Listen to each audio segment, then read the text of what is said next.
Buenas noches, vamos a iniciar nuestro estudio del libro de Apocalipsis y vamos a abrir la escritura en el capítulo número 2 de Apocalipsis. Apocalipsis capítulo 2 y vamos a leer los versículos del 18 al 29. El día de hoy el mensaje que vamos a estudiar es acerca de la iglesia de Tiatira, el mensaje a la iglesia de Tiatira.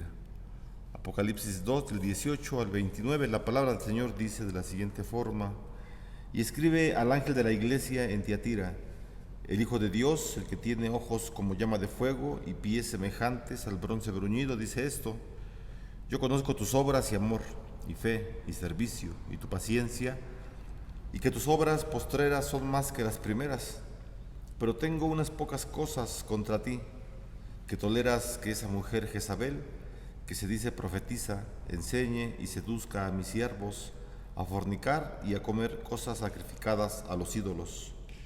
Y le he dado tiempo para que se arrepienta, pero no quiere arrepentirse de su fornicación. He aquí yo la arrojo en cama y en gran tribulación a los que con ella adulteran, si no se arrepienten de las obras de ella, y a sus hijos heriré de muerte, y todas las iglesias sabrán que yo soy el que escudriña la mente y el corazón, y os daré a cada uno según vuestras obras. Pero a vosotros y a los demás que están en Tiatira, y a cuantos no tienen esta doctrina y no han conocido lo que ellos llaman las profundidades de Satanás, yo os digo, no os impondré otra carga, pero lo que tenéis, retenedlo hasta que yo venga. Al que venciere y guardare mis obras hasta el fin, yo le daré autoridad sobre las naciones y las regirá con vara de hierro, y serán quebradas como vaso de alfarero, como yo también la he recibido de mi Padre. Y le daré la estrella de la mañana, y el que tiene oído, oiga lo que el Espíritu dice a la iglesia. Padre, te pedimos por tu palabra que la bendigas a nuestra vida, Señor, que tu Espíritu Santo siempre nos hable acerca de las verdades que encontramos en la Escritura. Te lo pedimos y te damos gracias en el nombre de Jesús. Amén. Bueno, vamos a empezar nuestro estudio con la iglesia de Tiatira, ¿verdad? Y bueno, era una ciudad completamente fortificada, era una ciudad muy cuidada por parte de los ciudadanos, y habían hecho precisamente estas torres, habían hecho un fuerte, ¿verdad?, de la ciudad para resguardarla siempre de los enemigos y pues sobre todo de los invasores que entraban a las ciudades a despojarlas de todos sus bienes. En el año 190 después de Cristo, en el año 190 los romanos la conquistan como una de sus provincias, y había un crecimiento muy grande en cuanto a la economía. Era una ciudad que habían pintores, habían artistas, habían sastres, curtidores de pieles, panaderos, alfareros, los que trabajaban con la lana, con el lino y con el metal. Había mucho trabajo. Eran ciudades que eran bendecidas por el Señor y les daba la oportunidad de que las familias tuvieran buenos ingresos. Además de esto, estaba permitido también el tráfico con esclavos. Era una acción que lo permitía Roma como imperio. Y además de esto también era un centro industrial, por así llamarlo. Había muchas, lo que sería para nosotros, fábricas, industrias, ¿verdad? Y todas estas fábricas, industrias o centros de trabajo que eran muy grandes y que generalmente estaba la mayor parte de la ciudad ahí trabajando en estos centros, en estos gremios. Todos estos gremios o grupos de trabajo eran controlados por sindicatos, por así llamarlo para nosotros, por sindicatos o por otros gremios más poderosos, por grupos poderosos. Y todos estos gremios, todos estos grupos de personas estaban obligados, como como todos los ciudadanos romanos y todas las provincias, a adorar al emperador y también adorar a los dioses que allí se veneraban, ¿verdad? Que era el dios Apolos y Artemisa. Entonces, el dios Apolo era el dios de las bellas artes, y la diosa Artemisa, ya lo hemos comentado, era la diosa de la fertilidad. Así que también había templos, ¿verdad? En la ciudad de Tiatira, en donde estaba permitido la prostitución, con fines de que la gente que ahí recurría a esos templos era gente generalmente que no podía tener hijos, ¿verdad? Y a través de una relación sexual con un sacerdote o una sacerdotisa, la creencia era que ellos ya podían ser fértiles. Así que estas creencias, ¿verdad? Y esta adoración a Apolo y a Artemisa eran obligados a los gremios, a los sindicatos, a las fábricas, a toda la ciudad. Así que los miembros de la iglesia pues tenían problemas doctrinales, tenían problemas morales, problemas de fe. O sea, digo problemas, no que ellos tuvieran problemas, sino que se encontraban con estas situaciones en donde les obligaban a los cristianos también, porque muchos de los cristianos de la iglesia de Tiatira estaban trabajando en estos gremios en muchas partes y eran obligados a que ellos mismos también practicaran este tipo de cultos, que era al emperador, en el día del emperador, y también el culto a los dioses que ya mencionamos. Entonces los miembros de los gremios, de los grupos de trabajo, tenían la obligación, era algo obligatorio, tenían que asistir a las festividades en honra de estos dioses. Estaban obligados a comer en sus templos, a comer obviamente lo que ya había sido sacrificado a los ídolos, es decir, había mucha carne, ¿verdad? Carne de animales que era ofrecida a los ídolos, a los dioses paganos, y la gente era obligada después, cuando era retirado ese alimento como una ofrenda, se repartía a las personas y lo comían muy gustosos, ¿verdad? Bueno, a los cristianos se les obligaba a hacer esto, y los cristianos que realmente eran cristianos, pues no lo hacían, obviamente, ¿verdad? No solamente eran obligados a comer lo sacrificado a los ídolos, ni adorar a los ídolos, sino, ya lo dijimos, también eran obligados a entregarse a la promiscuidad sexual. Eso era para todos, era general, fueran jóvenes, fueran adultos, pero eran obligados a hacer estas prácticas. Y no cumplir estas reglas implicaba la expulsión del sindicato, y también obviamente que significaba perder el empleo, ¿verdad? Y quedar en la pobreza. Entonces los cristianos se negaban, como ya lo estamos comentando, se negaban a estas prácticas. Ellos creían en el Señor, sabían la Biblia y conocían los mandamientos, y sabían que no podían adorar a otro Dios que no fuera Jehová de los ejércitos. Sabían que no podían inclinarse ante ningún Dios que no fuera el Señor. Sabían que no podían tomar el nombre de Dios en vano. Para ellos el día era el día dedicado al Señor, era un día exclusivo, ¿verdad? El día domingo, ya en los tiempos de Juan, el primer día de la semana. Es decir, los cristianos intentaban cumplir los mandamientos del Señor. Son los que estoy enumerando hasta el 4, dije, ¿verdad? Hasta el cuarto mandamiento. Pero se encontraban con esta problemática en la ciudad que los obligaba o los presionaba, mejor dicho, a practicar todo lo que ellos practicaban. O sea, el ambiente que se corría por Tiatira los jalaba a los cristianos para que ellos se sintieran dentro de la esfera que ellos mismos habían creado, que era una esfera espiritual completamente maligna, ¿verdad? En contra del Señor, claro.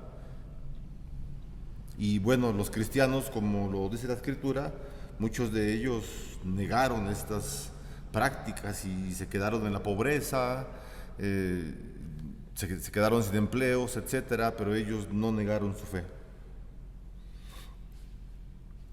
Entonces, los cristianos que se negaban a estas prácticas, por lo general eran considerados como parias. Ya veíamos esa palabra también en los de Esmirna, pasaba lo mismo, ¿verdad?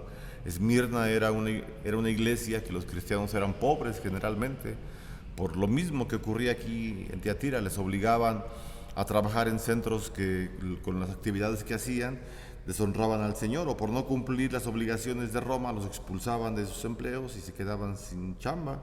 Aquí pasaba también exactamente lo mismo con los hermanos de Tiatira, ¿verdad? Se quedaban en la pobreza, y entonces ellos al no participar de todas las actividades sociales se les consideraba como parias, una palabra que es lo que significa, ¿verdad? Es apartados de la sociedad, y son los marginados, los señalados, los que según la sociedad no sirven absolutamente para nada porque no quieren practicar lo que ellos hacen. Y en la carta a los Romanos, ¿verdad?, del apóstol Pablo nos los dice en el capítulo 12, no os conforméis, lo traduce la Reina Valera, no os conforméis a este siglo. Otras versiones lo traducen diciendo, no se amolden al mundo actual. O sea, que sus prácticas no sean las del mundo actual, sino que sean prácticas de acuerdo a la palabra del Señor. Y aquí es lo que ocurría, ¿verdad? Tanto en Esmirna como en Tiatira, pues eran obligadas esas personas a practicar lo que ellos estaban haciendo, y pues obviamente que como buenos cristianos ellos se alejaban completamente de las cosas del mundo, ¿verdad? Ya Juan les había escrito las cartas que él redactó, en donde él les dice: no amen el mundo ni las cosas que están en el mundo, porque las cosas que están en el mundo pasan y los deseos pasan, pero la voluntad de Dios permanece para siempre. Y así que ya aquí en el Apocalipsis, que son los últimos escritos de Juan, él les vuelve a recordar con otras palabras, ¿verdad?, que deben estar siempre apegados a la palabra del Señor. Bueno, hasta ahí, de una manera breve, un poquito de las características de la ciudad. Se recuerde que estamos empezando así los estudios, diciendo algunas características de la ciudad. Si usted quiere saber más de las características, hay mucho, obviamente, no escribo todo, sino únicamente algo, pero si usted quiere saber más, pues ya comentamos los libros que estamos llevando. Hay más libros, obviamente. Leon Morris y William Hendrickson, comentarios del libro de Apocalipsis. Bueno, vamos a empezar, no vamos a tardarnos igual. Llevamos ya casi 15 minutos, ¿verdad? Más o menos. Bueno, nada, otros 20 minutos y le paramos. Vamos a ver hasta dónde le alcanzamos. Igual no vamos a terminar porque es lo que yo traigo, pues son dos hojas escritas por ambas partes y no vamos a alcanzar. Nada más va a alcanzar para una. Bueno, versículo 18 y 19. Empezamos con los versículos, ¿verdad? Dice el versículo número 18 y 19. Y escribe el ángel de la iglesia en Tiatira, el Hijo de Dios, el que tiene ojos como llama de fuego y pies semejantes al bronce bruñido, dice esto. Aquí tenemos que recordar, ¿verdad? Versículo 1, que el Señor en todos los mensajes a las iglesias se presenta con alguna característica que Él tiene y lo va a reflejar con lo que está ocurriendo en la ciudad. Aquí, por ejemplo, lo que está diciendo Él es que el Señor, o la forma como se está presentando, se presenta, como que el Señor tiene ojos como si fueran llama de fuego, y esto ya lo explicamos, ¿verdad? Cuando vemos esta imagen, cuando veamos la imagen del Señor Jesús, que a Él solamente se le aplica este atributo o esta cualidad de tener ojos como llama de fuego, lo que significa es que el Señor sabe, y Él sabe exactamente todo. Es una cualidad que tiene que ver con el atributo del Señor de la omnisciencia, que el Señor todo lo sabe. Es decir, con los ojos como de fuego, son tan penetrantes los ojos del Señor, vamos a verlo de esta forma, que Él entra en los pensamientos, en las intenciones del ser humano y sabe exactamente todo lo que va a ocurrir en las iglesias, en el mundo, etcétera. Entonces Él se quiere presentar así, ¿verdad? Porque más adelante les va a hacer saber esto, les va a repetir. Entonces les va a repetir que que Él tiene los ojos como llamas de fuego. Más adelante lo va a decir. Bueno, dice, ¿verdad? Este versículo número 18 que, bueno, habla también de la expresión, sí, de la expresión acerca de Jesús que dice Hijo de Dios. Esta expresión, Hijo de Dios, puede significar que Jesús se dirige a judíos en Tiatira, quienes rechazaban su divinidad.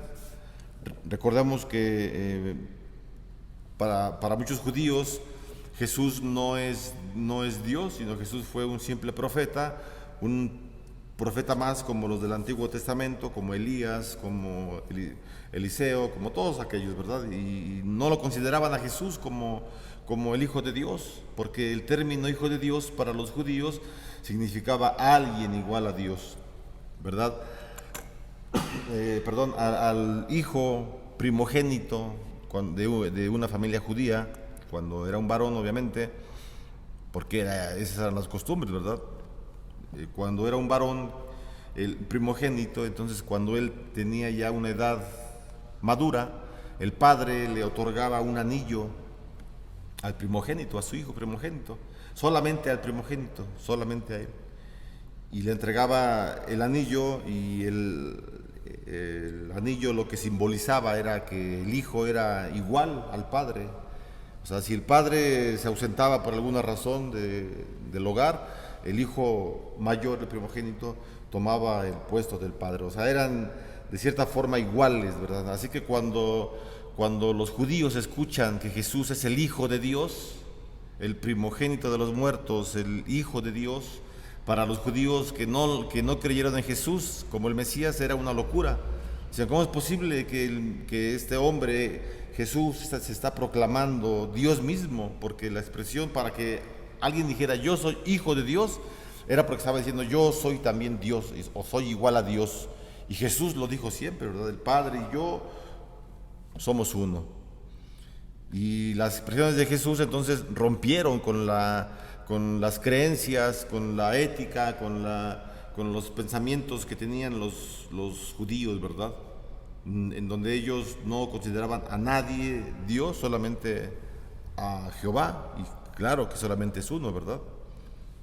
Y bueno, entonces aquí estamos considerando, ¿verdad?, esta expresión Hijo de Dios. Entonces quizá el Señor Jesús está dirigiendo a los judíos, ¿verdad? En su gracia, en su misericordia, Él expresa estas palabras para que los judíos que no creen en Él como el Salvador lo puedan considerar como el Salvador y puedan tener la vida eterna. La expresión que estamos hablando, que es el Hijo de Dios, también es pertinente para la sociedad pagana, que consideraba tanto a César, al emperador romano, como a Apolos, el dios de las bellas artes, lo consideraban como hijos de Dios, como hijos de dioses. Entonces cuando tanto a los judíos que no creían en Jesús, que estaban viviendo en Tiatira, como a toda la sociedad pagana, es decir, a todos los romanos, a todos los que ahí vivían en Tiatira y que no creían en Jehová y que creían en el emperador, para ellos también era una locura escuchar estas palabras, esta expresión del Señor Jesús, cómo se presenta el Hijo de Dios. Entonces tiene mucho que ver, ¿verdad?, con la situación que se está viviendo en Tiatira, la forma en cómo Jesús se presenta. Y esto lo hace el Señor, ya lo dijimos, con la finalidad que la gente pueda creer en Él como el Salvador, porque Él es el único Salvador. Como iglesia sabemos nosotros que solamente Jesús es Dios, lo sabemos perfectamente bien. Sabemos y defendemos la doctrina de que Jesús es Dios. Si alguien viene a nosotros y nos dice que Jesús es creado, que Jesús es el arcángel Miguel y cosas que inventan, pues nosotros defendemos la Escritura, ¿verdad? Porque sabemos que Jesús es Dios. Otra expresión, ¿verdad?, que encontramos en el versículo 18, aparte de la de Hijo de Dios, una expresión para Jesús, una forma como Él se presenta, es aquel que tiene ojos como llama de fuego, ya lo dijimos, ¿verdad? Es el que escudriña a los corazones y las mentes de una manera intensa, profunda y verdadera. Y entonces nada pecaminoso puede entrar a la presencia santa de Jesús. Nada puede ocultarse para el Señor Jesús también. Y con sus ojos de fuego, el Señor disipa, ¿verdad?, las tinieblas y consume las impurezas. Es lo que estaba ocurriendo, ¿verdad?, aquí en Tiatira. Había muchas impurezas, la gente estaba practicando los secretos ocultos de Satanás, como dice el versículo, ¿verdad?, aquí mismo que ya leímos. Ahorita vamos a ver qué significa eso, a ver si llegamos hasta ahí. Pero lo que importa aquí, estamos apenas en el versículo 18, es cómo se presenta Jesús. ¿Por qué Él se presenta así como aquel que tiene ojos como de fuego? Porque lo que significa también el fuego, entre otras cosas, es el juicio, ¿verdad?, la pureza. Como ya lo mencionamos, nada puede estar cerca del santo. Y muchas cosas inmorales estaban practicando en la ciudad de Tiatira. Por eso es que el Señor se presenta de esta forma. Ya desde el saludo Él se está presentando y está impactando, ¿verdad?, tanto a los cristianos como a los judíos y como a los paganos. Se presenta con las características que ya mencionamos, y la intención es que siembre duda en los que no creen, duda en el sentido de escudriñar si realmente Jesús es Dios, porque Él lo ven como si no fuera Dios. Lo que genera Jesús con estas palabras, con esas imágenes a las cuales se presenta la iglesia, es confianza también en los cristianos, seguridad en los cristianos, temor en aquellos que no creen en Él. O sea, son diferentes emociones, sentimientos que la gente va a reaccionar de acuerdo a su condición que tengan en la ciudad de Tiatira. Unos cristianos, otros no, otros impuros, otros alabando a otros dioses, etcétera. Y entonces las palabras de Jesús, la forma en cómo se presenta, debe impactar. Bueno, estamos en las expresiones, en la forma en cómo Jesús se está presentando. Estamos en el versículo 18. También dice en el versículo 18 que los pies del Señor son pies semejantes al bronce bruñido, ¿verdad? Eso es lo que dice. Y pies semejantes al bronce bruñido. Esa es la última descripción que se da Jesús de sí mismo. Entonces el Señor Jesús, ¿verdad?, se coloca en la ciudad de Tiatira con pies sólidos, estables y duraderos. Esto significa entonces que el Señor Jesús estará por siempre en la ciudad. Eso es lo que significa, ¿verdad?, los pies de bronce bruñido. O sea, el bronce es muy pesado, y entonces es una forma de describir a Jesús que está estable, que está firme siempre en la iglesia de Tiatira. Y entonces esto sería pues magnífico, ¿verdad?, que el Señor esté siempre estable en nuestra iglesia, aquí en Getsemaní. Aunque no estemos físicamente nosotros, no estoy hablando del templo, ¿verdad? No, o sea, el templo es un lugar donde nos reunimos, claro, es importante, sí, muy importante, pero somos nosotros la iglesia. Y entonces eso sería fenomenal, ¿verdad?, para nosotros, que siempre el Señor Jesús estuviera en esta iglesia. Y lo ha estado, hermano, por más de 100 años en esta iglesia. Sí, por más de 100 años. Es una iglesia que tiene más de 100 años. ¿Cuántos tiene? ¿100 cuántos? 117, ¿verdad? Son muchos años, hermanos. Los que estamos oyendo, los que estamos viviendo ahorita, nadie vivió cuando se inició esta iglesia. Nadie. Todos ya murieron. Muchos están con el Señor, gracias a Él. Pero el Señor ha estado en esta iglesia por más de 100 años. Y ha estado en otras, claro, ¿no?, en otras congregaciones hermanas por más años, claro, sí. Y eso da seguridad, pues. O sea, si nosotros estamos escuchando estas palabras que no son mías, sino es la verdad de que el Señor Jesús ha estado aquí con los pies de bronce bruñido en esta iglesia Getsemaní por más de 100 años, por 117 años, o sea, como que nos puede causar alegría, sorpresa, algunas emociones. Ahora imaginémonos cómo sintieron los hermanos de Tiatira cuando ellos leyeron la carta del apóstol Juan diciéndoles: el Señor permanece en su iglesia de Tiatira con pies de bronce bruñidos, está estable, no se preocupen, hay persecución, los están obligando a ir a los templos, no vayan, no coman de lo sacrificado a los ídolos, no practiquen inmoralidades, el Señor Jesús está con ustedes. Y eso es lo importante, ¿verdad? De estar seguros que el Señor Jesús está con nosotros. ¿Siguen vigentes las cartas del Apocalipsis? Claro que sí, están vigentes para nosotros. Y seguirán vigentes hasta que venga el Señor Jesús por segunda vez. Todas aquellas iglesias que lean este libro dentro del tiempo que sea, también van a ser bendecidas, claro, y también es para ellas también la aplicación que se puede encontrar. Por eso es que al final de cada una de las cartas dice, ¿verdad?, el estribillo o el consejo: el que tiene oídos para oír, oiga lo que el Espíritu dice a las iglesias. Y eso es necesario que lo escuchemos.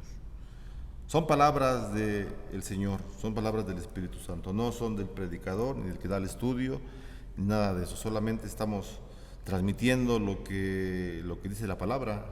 Es lo que hacemos los que predicamos la palabra. No transformamos vidas nosotros, ni oramos, ni tenemos poder en nuestras palabras, no. El poder lo tiene Dios, hermanos. Él es el que tiene poder. Nosotros solamente transmitimos, somos comunicadores de la palabra, solamente hacemos eso.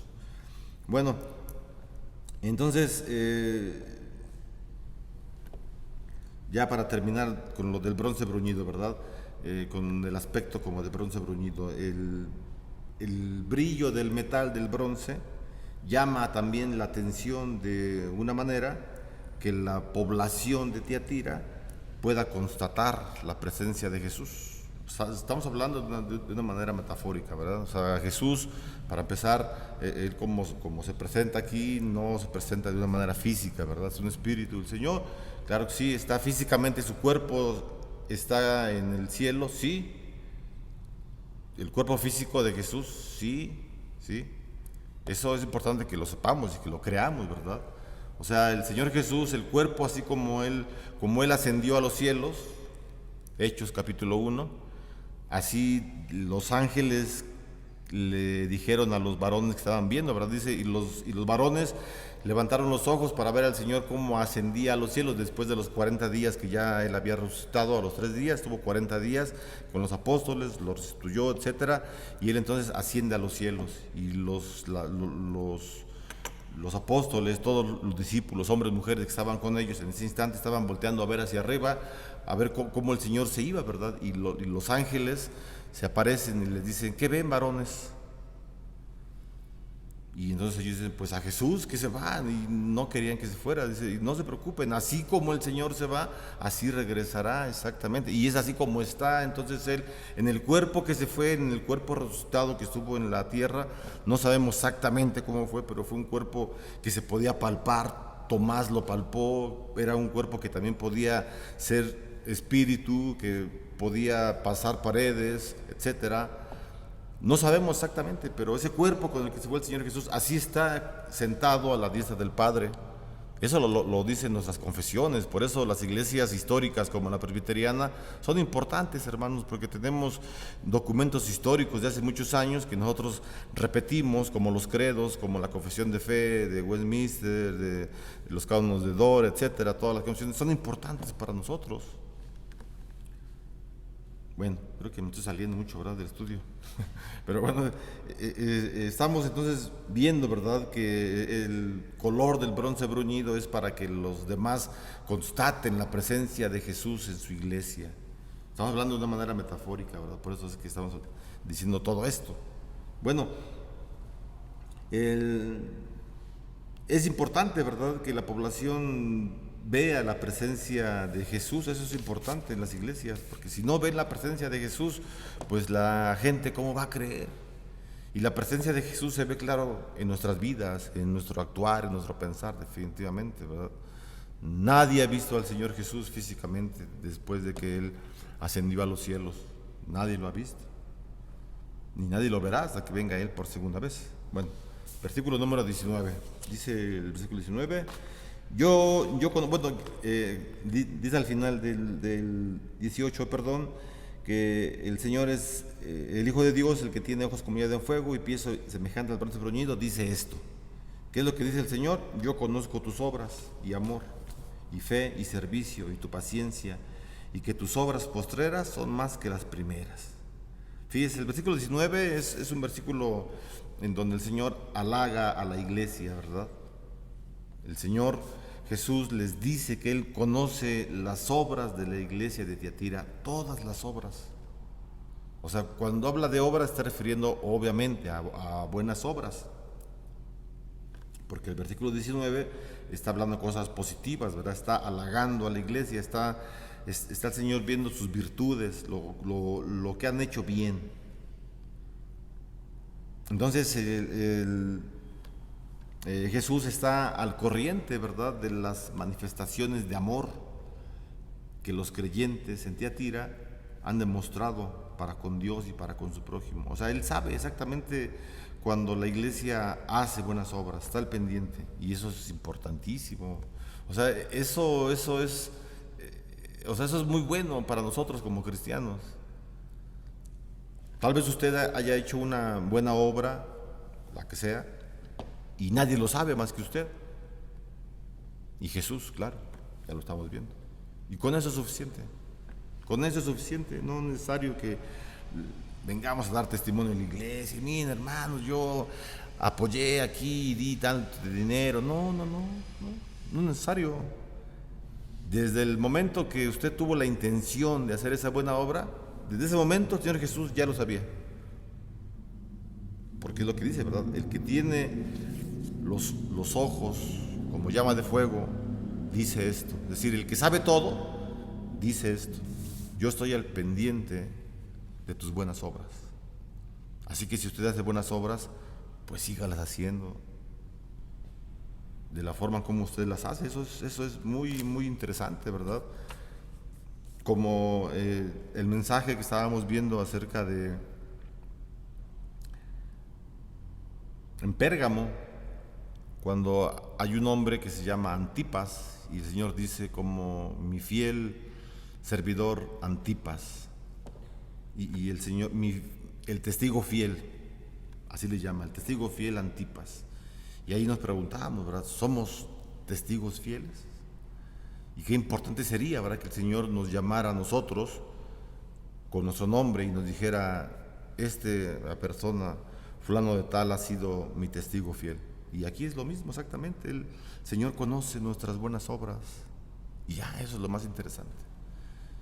Eso es lo más interesante, que el Señor conoce las buenas obras que hemos hecho y no solamente al prójimo, ¿verdad?, sino que también sabe el Señor cómo es que hemos amado a Dios, porque también eso es importante.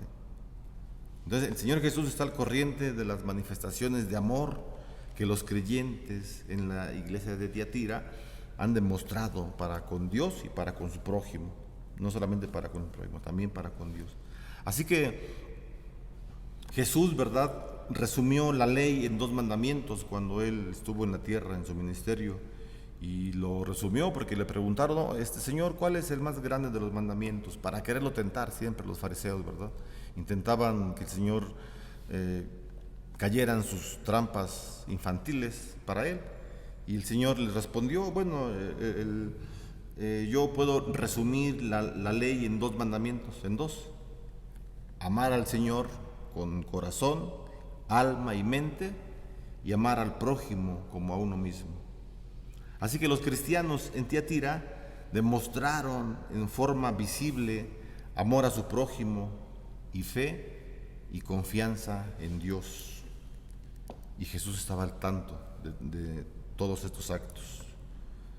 Su servicio a los demás y su tranquila perseverancia eran ejemplo frente a las dificultades y a la oposición. De esta forma entonces es como la iglesia de Tiatira dejaba ver la obra de Jesús en sus vidas, y la gente los miraba y tal vez podían ser transformados al Evangelio. Y aquí, bueno, estamos viendo, ¿verdad?, todas esas características que tiene la iglesia de Tiatira, y nosotros pues igual también podríamos preguntarnos, ¿verdad? Porque ya vimos que eran perseverantes en la fe, eran perseverantes en las buenas obras. Eso es lo que dice, ¿verdad?, el versículo número 19. Yo conozco tus obras y amor y fe y servicio y tu paciencia, y que tus obras postreras son más que las primeras. O sea, empezaron a hacer buenas obras, pero continuaron perseverando en las buenas obras. Entonces, nos preguntamos, o nos podemos preguntar, ¿verdad?, si usted desea, no es obligatorio, pero podemos preguntarnos, o yo me puedo preguntar: ¿sirvo en la iglesia? ¿Hago servicio en el templo, en la iglesia? ¿Tengo algún ministerio? ¿De qué forma sirvo, verdad? Ahora, ¿hago buenas obras?